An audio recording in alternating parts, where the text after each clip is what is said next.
When a community needs a new masonry fence in Aurora, they can turn to the city's fence replacement program. By forming a general or special improvement district, they can vote to tax themselves and get their fence built. But what if a community is faced with the loss of a golf course, clubhouse, and the associated lifestyle and open spaces that go along with those amenities? That's exactly the situation the Heather Ridge community was facing.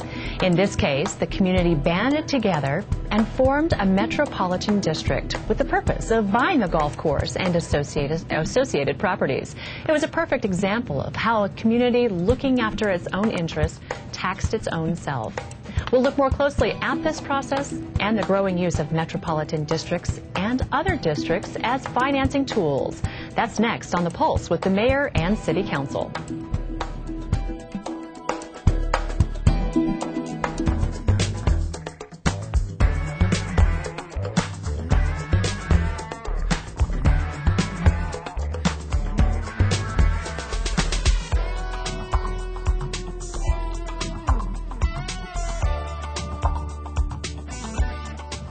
Hello and welcome to The Pulse with the Mayor and City Council. I'm Jackie Polisi.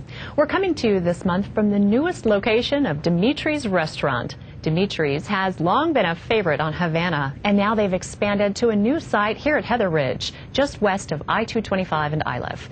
We'll be talking more about this restaurant a little later in the program, as their expansion here is directly related to our first topic, which is the new metropolitan district formed at Heather Ridge. The surrounding homeowners were facing potential impacts from the loss of the bankrupt Heather Ridge Golf Course. They banded together and formed a metropolitan district for the purpose of taxing themselves to purchase the golf course and related property. We're going to hear all the details on this process on tonight's program. Joining us, as usual, the Mayor of Aurora, Ed Tower. Hello, Jackie. Seated next to him is Ward 4 Council Member Molly Markert. Thanks, Jackie. Next to her is Ward 5 Council Member Sue Sandstrom. Hi, Jackie. And seated on my left is Errol Rowland, the President of the Heather Ridge Metropolitan District. Thank you, Jackie. And next to Errol is the Vice President of Heather Ridge Metropolitan District, Van Lewis. Nice to meet you, Jack. Nice to meet you, and welcome all. This is great, and what a great location to be in. It's really neat. This is such a great success story. Yeah, it is. And I want to start out, I think the term general improvement district, metropolitan district, special district was something that not a lot of people heard about or talked about maybe prior to this past election when we had the general improvement district for the libraries. This is something that's kind of new. Talk about why neighborhoods are getting together and kind of forming these districts to go out on their own away from the city. Well, really this is one of the neatest things that could happen in any community. A long time ago, when a lot of our existing and really our core valued neighborhoods were being formed, they didn't necessarily have a strict homeowners association. They didn't have a vehicle to do things. So over time, as you want to try and take care of something, you don't always have the right kind of tools to do that. And this is such a great success story here because it's really the story of independence. We had a golf course here. It's not a city golf course, it's a private golf course, but it directly impacts all these neighbors. So as there became some concerns and some threats about what might happen on that golf course, instead of what I think is often the case, instead of somebody saying to the government, you need to fix this for us, the neighbors here really did something special. They said, how can we fix it? We want you as the city to help us take care of it. And there's a whole lot of details about how that technically happens, but what's really important here is that the neighbors said, this is our community, we want to take care of it, and we're willing to step to the plate, and if that means we have to tax ourselves, that's what we're willing to do. But we want to control our own destiny, and we're willing to step to the plate to do that. And that's really the secret of what's happened here at Heather Ridge, and that's why we're having this celebration today. Absolutely, and as you said, we'll get a little bit more into that, but I want to turn to my friend Errol over here. Why don't you begin by giving us a quick overview of exactly what the issues were from the homeowner's perspective in regards to the golf course and related properties that really caused the need for the formation of the Heather Ridge Metropolitan District. And we'll roll some video while you're talking, but go ahead and give us a breakdown. Fine. Well, we are the owners of 1,127 homes in 10 different homeowner associations surrounding the Heather Ridge Golf Course here in Aurora. In March of 2005, Councilwoman Molly Markert, our dear, wonderful councilwoman, told us that rezoning possibilities of having the open space filled in with as many as 3,000 additional homes was possible. So we organized in the spring of 2005 with the objectives of to prevent the development and preserve the open space / golf course. And our specific objectives were very simple and clear. To keep the open space, to preserve our property values, and to maintain the quality of life that we enjoyed.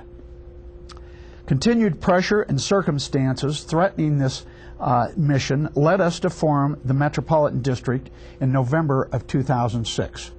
That vote passed by 86%, which is unbelievable, of our neighborhoods. Then in last week, as a matter of fact, yesterday, we finalized the purchase of the asset, and today I can proudly say this is our asset, and we're going to make it a very fine one that the city's going to be proud of. This will be not the Jewel Wetlands, but the Emerald of Aurora. Oh, I love it. I love it. I love it. Very good. We asked the city leaders for guidance every step of the way. And we are ever grateful for their help as we got through all of this. And Mayor, as Errol said, you know, they leaned on the city a little bit. Although this was a private property issue, sure, there was some support from the city. Talk about that. Well, sure, but that's really our job. We can't always make everything okay, but what we can do is sometimes help with guidance, or saying, here's the kind of attorney you might want to call, or here's the kind of land planner you might want to use, or something like that. So we can help, and we can bring our city attorney's resources and our planners and our financial people. We can bring their resources to bear, but we can't always write the check. And so it's really our job is to be a facilitator and to help somebody find a tool. But you know, one of the things that I want to be clear to everybody listening and watching today, this was really the neighbors that did this. The council members had a lot to do with it, obviously, and were really champions. But we can't do that on our own. And Errol was talking about, hey, we did this in 2006 and this last week. He's kind of glossing over the hours and hours and tons of work and up and down and the presentations and the stops and starts. And it was really their perseverance that made this happen. Lots of support from the city and especially the council members. But the real tribute today is, and I appreciate him thanking us, but really this was about them. They're the ones who did it. It was their perseverance that really made this happen. And I'll turn it over to you, Molly. Yeah, I mean, obviously you're getting a lot of credit, but, you know. I don't think ever that there's been a process that's been this successful with no expectation. I think when we joke about when we started out, we had no idea what the end goal was going to be. We knew there was what could be, which wasn't very possible, not very pleasant to think of. But we had no idea what we were going to end up with at this point in the game, and I think it evolved as we went along. And as Ed says, where the city could bring the right piece of expertise or the right suggestion along, but it's the neighbors that were faced with losing their quality of life. It was fascinating going back in the old 1960s plans from the cities, way before we even had PUDs and ways to tie things together, and we looked at old maps, and there was no connection between the golf course and the 10 surrounding homeowners association, but everybody expected that they bought a home on the golf course, but there was nothing legal making that happen. And so to begin by preserving the area's open space was the first step, and that took a whole series of actions. But once we figured that out, then the importance of preserving the quality of life became next. It's been interesting for me as a non-golfer to understand it's about a quality of life. I mean, I love the open space. I love the amenity. This truly is an amenity for the whole city. But I'm not a golfer. I'm not good at, I mean, I might take a golf club and threaten Errol if you call me one more time. No, I'm kidding. But I mean, seriously, for non-golfers, people buy here because they want the open space, they want the lifestyle, they want the wildlife, they want what it represents. And to succeed at convincing well over half of your neighbors of the value of this, I think, is a real testament to. When we started this, we didn't know what we wanted. Right. We did know we didn't want development in the open space. We wanted to keep the open space. We didn't have any plans or any inkling that we'd ever want to buy this golf course. That was absolutely not even a consideration. And we didn't know if we had to just show up at every city council meeting with our pitchforks, or for sure how to do it. And your torches. And the torches, right. Torches. Right. But it evolved that the neighborhood said, hey, we're tired of fighting this, let's buy it. So that's what happened. In fact, I remember the conversation we first had was a whole bunch of us there said, if you want to have control of something and somebody else owns it, you're always going to be pleading or trying to persuade them to do what you want. Mm-hmm. In the long run, the only way you really control something is when you own it. And that's the real difference. One of the things that's so neat about what they did, a lot of people have issues. Like they had a concern, okay, we don't want this open space developed as a bunch of condos because it really ruins a jewel that we have in the community. But they didn't stop there. That was what the real difference is. They said, and we're willing to do something about it. Not just say, we want someone else, we want the city or the county or whoever to do something about it. We're willing to do something about it. And that something was, as Errol mentioned, when 86% of the residents said, we're willing to tax ourselves to do this, and we're willing to form this district. That's what really the difference is with this project and a lot of other things you see happening. That's all those people saying, yeah, we realize how important it is. I want to give Sue a chance to chime in as well. This is about control of your neighborhood and of your life. We have metro districts out in a lot of our newer neighborhoods, but this is the first one I'm aware of that really was created in existing neighborhoods. And it's all about these homeowners that really wanted to control. Like the mayor said, if you want to control it, you need to own it. And that's eventually where they ended up going. They took some tangents a couple times, but because we didn't know exactly what was going to happen. We were dealing with one group of people, and then there was a death, and we were dealing with another group of people, and things changed, but they continued to work. They continued to work together. And the outcome, it's just incredible. It's just wonderful for them and for the city as a whole.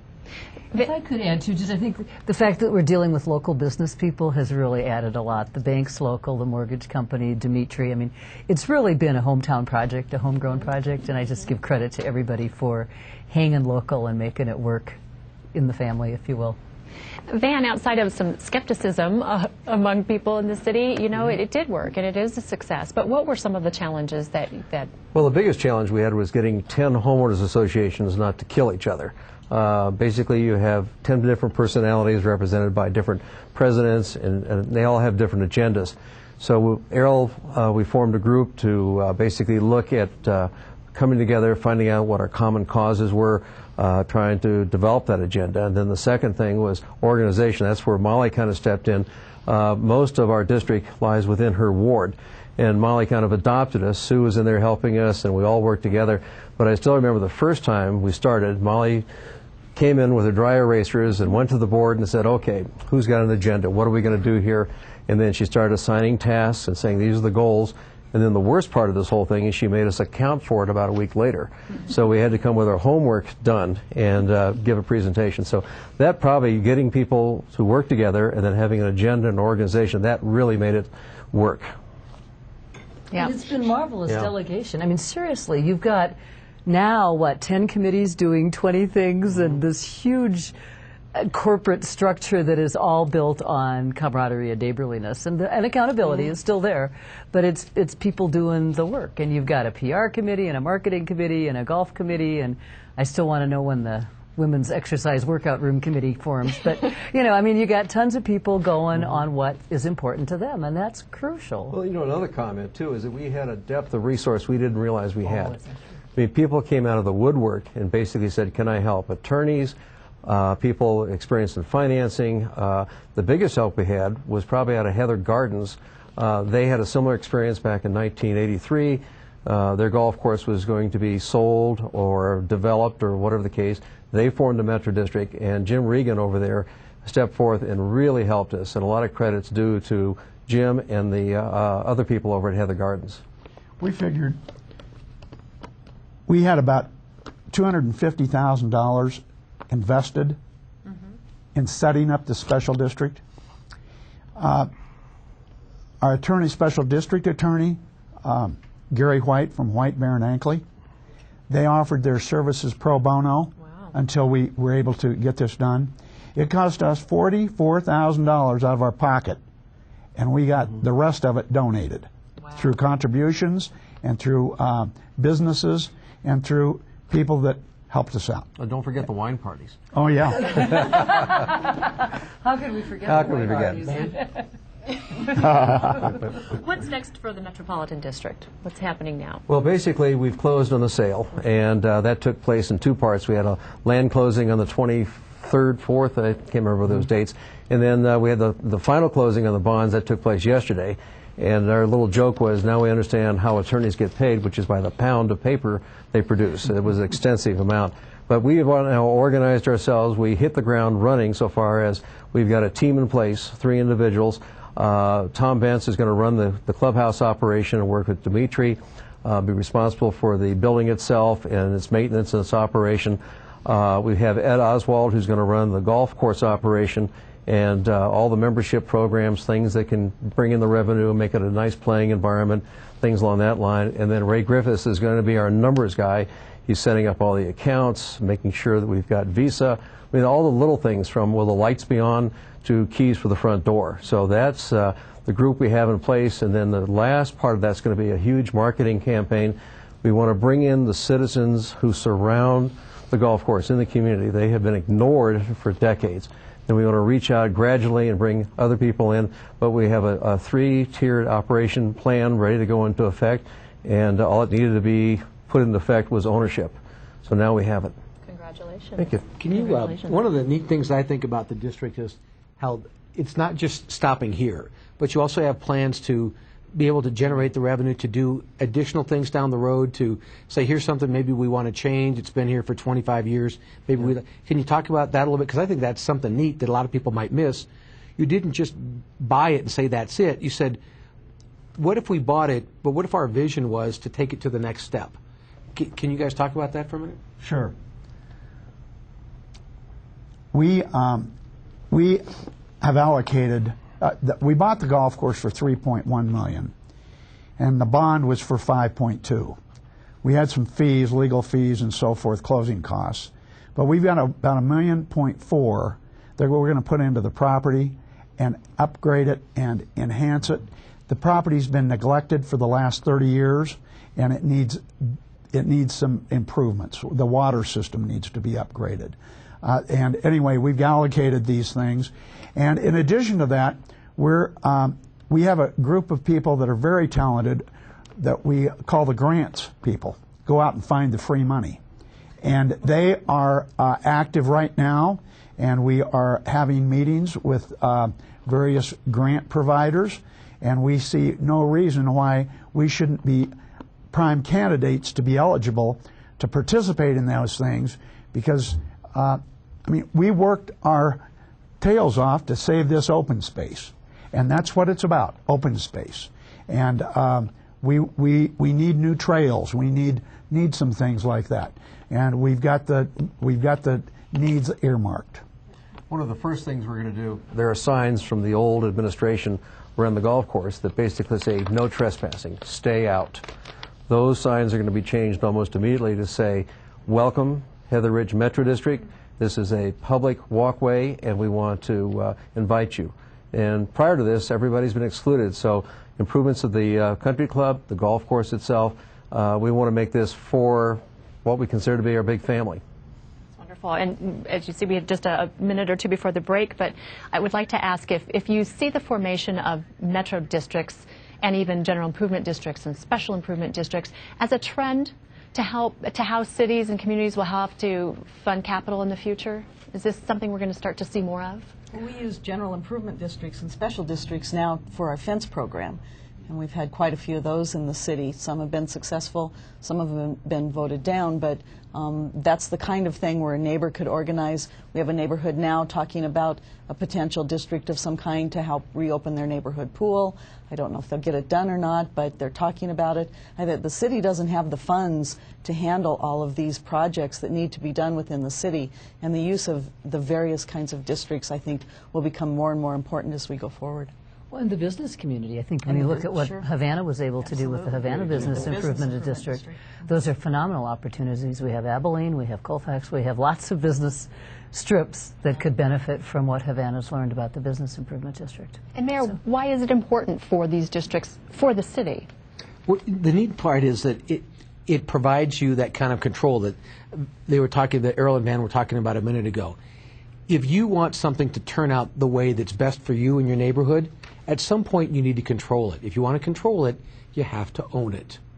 And if you look at some of the newest neighborhoods that have been built in the last 5 years, they were created originally with that Metro District in place. What we're really looking at is that some of our core, most valuable neighborhoods that have really been stalwarts in Aurora for 30 years, taking that same model and saying, but we're not doing it just because it's what we moved into. We're doing it by choice. And I really think that as you develop new rallying points, whether it's a pool or your golf course or the fence around your neighborhood, I really think that's something that's in the future, especially since, the city is having to cut budgets. So when somebody says, can you do this, it's a new thing, the answer is no, we just simply can't. So in the future, I think it's something that's going to be really happening a lot more, because there's nothing more American than taking control of your own destiny. And so I think it is going to happen more. There's some ownership and some pride, and you can see the pride in the gentlemen that are sitting next to me here. It's something you're very passionate about, I can tell. And we're proud of them. And I'm sure you are. It's very seldom that you can gather together and decide to make a difference that can make a difference 100 years from now. And we stepped up to the plate, the citizens did, and we have that ability. This is our property, and we'll make sure it remains an open space. Very good. Isn't that cool? That's very cool. We are going to take a break here for 1 second, but thanks to Errol Rowland and Van Lewis for joining us today. We are going to take a quick break, and when we come back, we'll be joined by Dimitri Pelea and his daughter Juliana Fritzell, who together operate this newest location of Dimitri's Restaurant here at Heather Ridge. We hope you'll stay with us. What will you do when you hear your calling? Will you ignore it? Or will you listen? Peace Corps, life is calling. How far will you go? If you enjoy great food and have lived in Aurora for a while, you've probably eaten at Dimitri's Restaurant on Havana. Well, you now have another chance to enjoy his cooking, as he has opened a new location and he operates it along with his daughter Juliana here at the Heather Ridge Clubhouse, just west of I-225 on Iliff. Dimitri, welcome to the program. Juliana, welcome to the program. Thank you very much. And nice seeing you, all of you. And nice seeing you before all of you. Thank you. Thank you for your hospitality. Yes, indeed. Dimitri, you've been part of the Aurora community for so many years with your restaurant, which is a mainstay on Havana, and now you've started this second location here at Heather Ridge. You obviously believe strongly in the future of the Heather Ridge area. Is that why you started this second location? Absolutely. I belong here at Heather Ridge for about 30 years, and I believe in these people. These people are very like a family to us. They are very hard working people, and we get along with them very well. And we're looking very much so to succeed, just like in Havana with Heather Ridge Country Club. Golf club. Yes, I'm sure it will. And Juliana, you've worked with your father in his restaurant business for many, many years, and now you are in this new venture with him. And this building is not just a restaurant, but it has a special event capabilities. Absolutely. We're very blessed here not only to have our restaurant, which we're actually in currently, that we're having our meeting here, but we also have a special event area where we can have it's a banquet room, up to close to 300 people, and even smaller parties. Yesterday we had a wonderful holiday afternoon tea here for 30 ladies, and we're looking forward to having a big holiday party for 250 people. So we have the wonderful capabilities, and we also do all the catering here, which is wonderful that we're able to offer that to the community here in Aurora. And you're not able to do that out of the Havana Correct. location, so it's nice to be able to open it up to that. Absolutely. And you are open to the public, but also talk about the future of Dimitri's and what's down the line for you. Down the line is we're looking forward to being open for the public. That is number one thing, and to succeed and to make happy everybody from the community, from HOA, and being for the city of Aurora. This is a great place to be at the Heather Ridge. It's like a icon Heather Ridge in Aurora, and that means we try to bring it to the par where it used to be, and that is our goal. And if I can add to that, if that's okay, we are open to the public, and we are open 7 days a week. The only day we're closed here is Christmas. We just had a wonderful Thanksgiving here, and Actually, Molly was here for Thanksgiving and celebrating with us, which was wonderful. And we serve breakfast, lunch, and dinner, so we encourage everyone to come and visit us here. And it's really special to be at Heather Ridge because there's so many stories. I talk to people, oh, I went to a wedding there. Oh, I got married there. Oh, my holiday party was there. Or, for years and years and years. So we're lucky, and I know my dad feels this way too, to be in a place that has so much warm history. And we hope to continue to make warm memories for people. And the food's pretty darn good here too, huh? It's great. I want to go back to salmon salad. Everybody has their favorite. I want to go back to something Julietta said because it's so important. Sure. Really, they're reintroducing Heather Ridge to the community. And it's something that maybe was becoming lost a little bit. And it's such a neat place. And it's such a nice place to visit.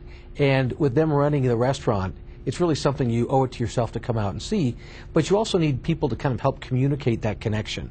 And that's what I think the neat part about what's happening now is really reconnecting with the people who have lived in the area and just maybe forgot that they could come here and have a great meal and meet their friends. And that's the neat part is there's really reconnecting, as Dimitri said, with the people in this area. Yeah. It's the new and improved Heather Ridge, right? Absolutely. We talked earlier when Van and Errol were here about how this was a neighborhood-generated movement.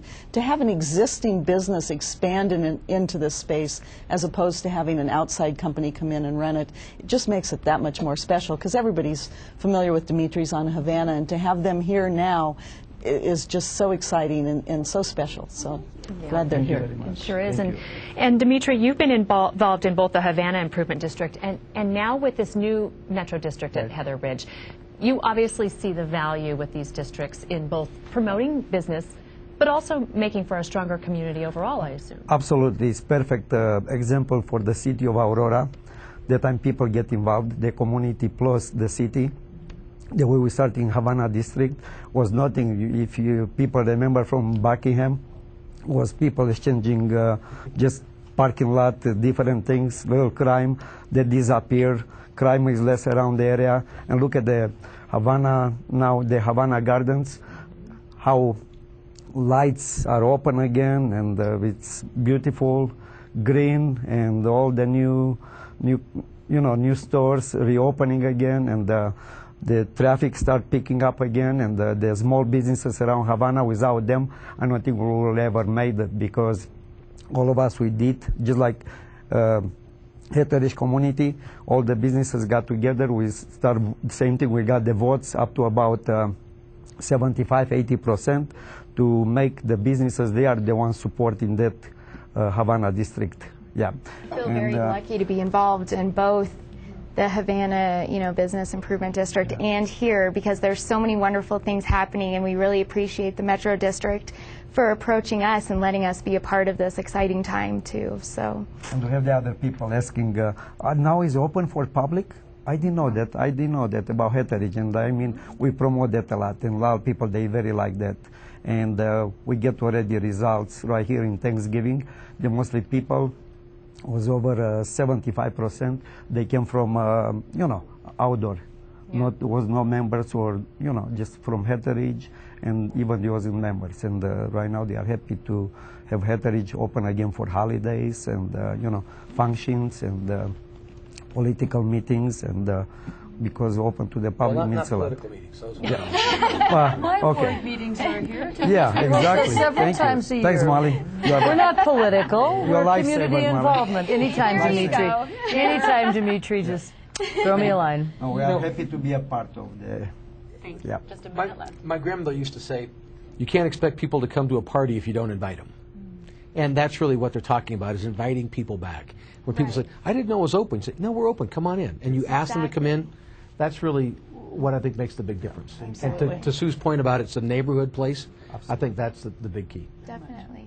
Very good. I call it a cruise ship without water. Everybody knows everybody. Everybody knows what their favorite drinks are. Everybody knows what to order. It's just sort of like a cruise ship without the water. The usual. I'll have the usual. And everybody knows. Dimitri takes care of us.